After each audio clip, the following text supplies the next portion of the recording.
샬롬. 오늘도 하나님 말씀 앞에 나오신 여러분 환영합니다.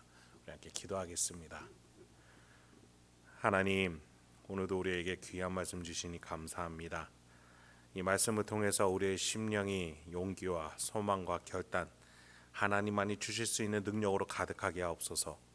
세상이 주는 힘으로 살아가지 아니하도록 이 시간에 말씀 가운데 역사하셔서 명예롭게 살아갈 수 있도록 주여 도와주시옵소서. 예수님의 이름으로 기도했습니다. 아멘. 오늘 함께 살펴볼 말씀 잠언 14장 19절에서 35절, 잠언 14장 19절에서 35절까지 함께 살펴보도록 하겠습니다. 오늘도 성실하신 우리 아버지 하나님을 찬양합니다. 잠언은 단순히 지혜를 구하는 책이라고 말하기는 어렵습니다. 그 기준에 분명한 선과 악이 있기 때문이에요. 하나님을 중심으로 하는 지혜, 그 지혜를 구하는 책이 바로 잠언입니다. 그 지혜는 생명을 구하기도 하고 이웃과 선한 행동을 추구하기도 하지만 하나님을 떠나는 미련함은 악함과 개교, 또 타락의 결말이 있다고까지 말하기 때문이에요. 오늘도 이런 구조로 시작을 합니다. 19절부터 22절 한번 보시죠. 악인은 선인 앞에 엎드리고 불의한 자는 의인의 문에 엎드리느니라. 가난한 자는 이웃에게도 미움을 받게 되나 부유한 자는 친구가 많으니라. 이웃을 없이 여기는 자는 죄를 범하는 자요 빈곤한 자를 불쌍히 여기는 자는 복이 있는 자니라. 악을 도모하는 자는 잘못 가는 것이 아니냐. 선을 도모하는 자에게는 인자와 진리가 있느니라. 여러분 20절 보면 가난한 자가 미움을 받고 부자가 친구가 많다라는 구절, 이것은 단순한 1차원적인 지혜의 격언으로 받기에는 1차적으로는 받을 수 있겠지만 선과 악의 구조, 구원과 생명이라는 구조 속에서는 이 격언은 맞지가 않아요. 그렇다면 이 구절 하나만으로는 해석이 안 됩니다. 19절에서 악인과 선인이라는 구조가 있어야 해석이 돼요. 잠언은 지혜를 구하지 않음은 곧 자신을 추락시키는 결과를 낳는다라고 누누이 말해왔어요. 그 결과 가난이 주어지는 것이죠. 그런 자가 미움을 받고 후에는 이웃을 없이는 여기기까지 합니다. 반대로 지혜를 구함으로써 자신의 집을 보존하고 축복을 받는 자는 이웃의 빈곤한 자를 불쌍히 여길 줄 아는 지혜도 얻게 되는 거예요. 자연스럽게 이웃과의 관계에 풍성함이 늘어가겠죠. 그래서 22절과 같은 결론이 오는 겁니다. 선을 도모하는 자에게 사랑과 진리가 있게 되는 것이죠. 여러분, 우리가 우리의 신앙을 돌아볼 줄 알아야 합니다. 여러분, 신앙은요 단순히 종교 행위에 그쳐서는 안 됩니다. 하나님을 믿는다는 것은 행동, 결과로 이어져야 합니다. 그 가운데에 지혜가 역할을 하는 거예요. 내가 참 믿음을 갖고 있다면 하나님은 그 믿음을 살아낼 수 있는, 현실에서 나타날 수 있게끔 지혜를 주시는 분이심을 믿으시기 바랍니다. 그 지혜로 우리가 믿음을 나타내는 것이고 믿음을 말하는 것이고 믿음대로 결정을 내리고 판단을 내리는 거죠. 이렇게 믿음의 결과로 실천을 옮겼을 때 하나님은 지혜를 구한 그 자의 삶에게 놀라운 복락을 주시는 거예요. 그것에 감격하니 신자는 다시 또 다른 결정에 있어서 하나님의 지혜를 구하고 그 지혜로 결과를 낳고 또 감격해서 또 하나님께 오고, 이런 선순환 구조를 만들어내는 실제적인 것이 살아있는 신앙인 것이죠. 그래서 우리의 신앙생활은 종교 행위로 그쳐서는 안 되겠습니다. 계속해서 본문을 보죠. 23절부터 25절입니다. 모든 수고에는 이익이 있어도 입술의 말은 궁핍을 이룰 뿐이니라.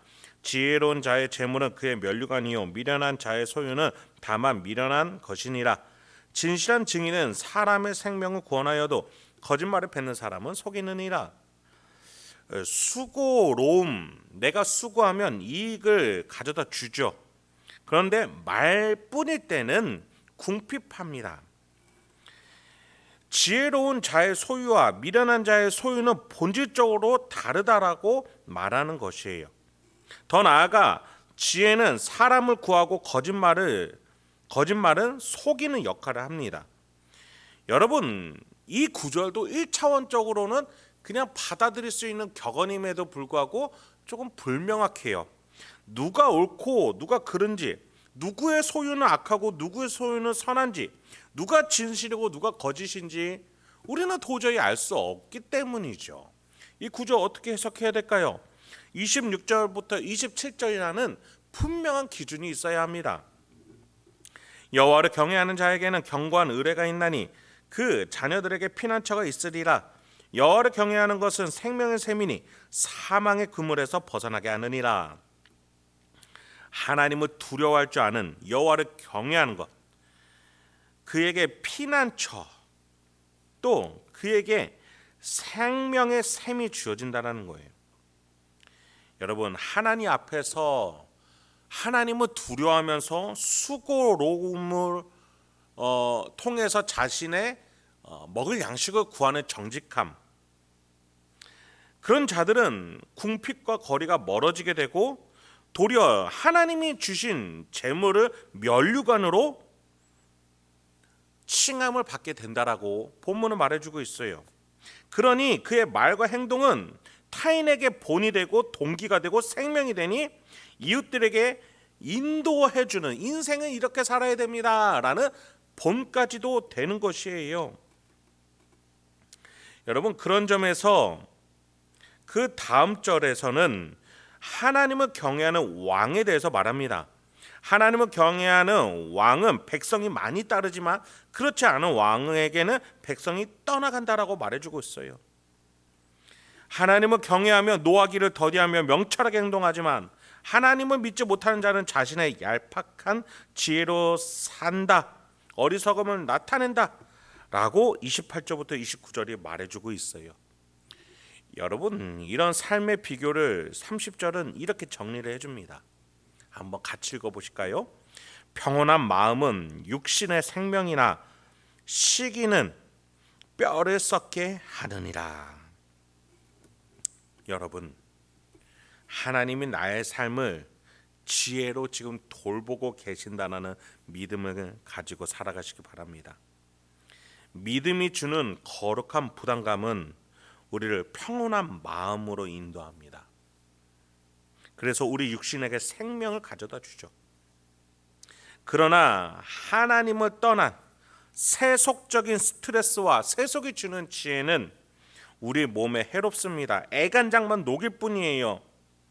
그래서 우리의 뼈까지도 썩게 만듭니다. 여러분, 하나님의 지혜가 주는 평온함, 그런데 그것이 없으면 30절 하반절에 어떠한 마음이 든다라고 말하고 있어요. 시기.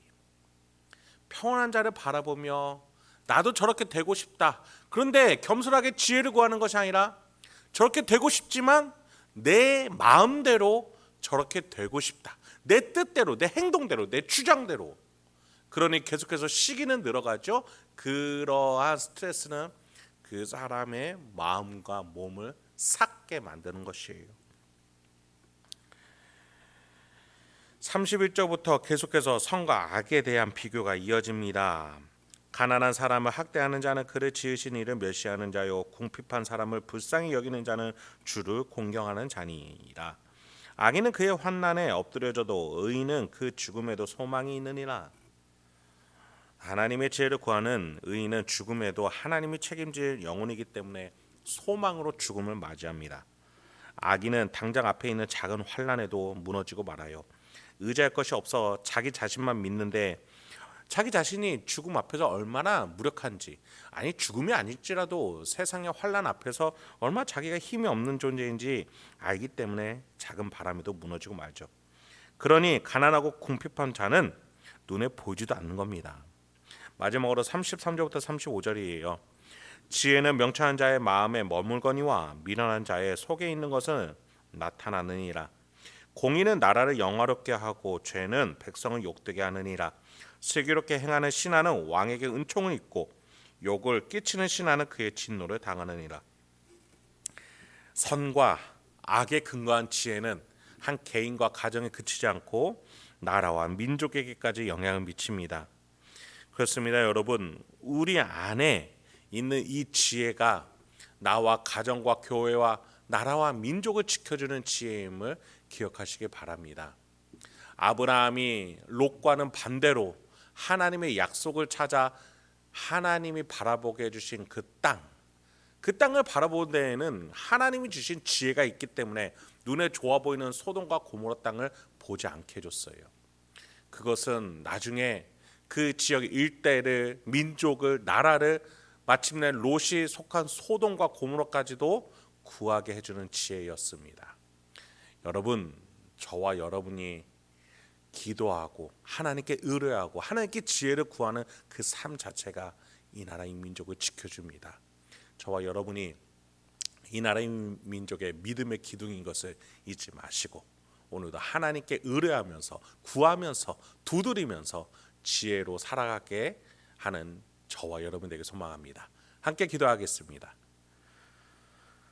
하나님, 오늘도 우리에게 귀한 말씀 주시니 감사합니다. 우리가 하나님을 거치지 아니하고 내 주장과 내 뜻과 내 욕심대로 말하고 행동하고 판단하고 싶을 때가 너무나 많습니다. 그러나 주여, 오늘 다시 한번 하나님께 묻고 다시 한번 말씀 속에서 고민하며 다시 한번 하나님의 뜻에 알맞는 것은 무엇인지, 예수님을 닮은 삶은 무엇인지 고민하며 나아가기 소망합니다. 그때마다 지혜를 주시옵소서. 여호와를 경외하는 우리에게 지혜를 주셔서 명예로운 판단과 예수님을 닮은 결정들로 한 발자국 나아가는 우리 성도님들과 제가 되도록 인도하여 주시옵소서. 예수님의 이름으로 기도했습니다. 아멘.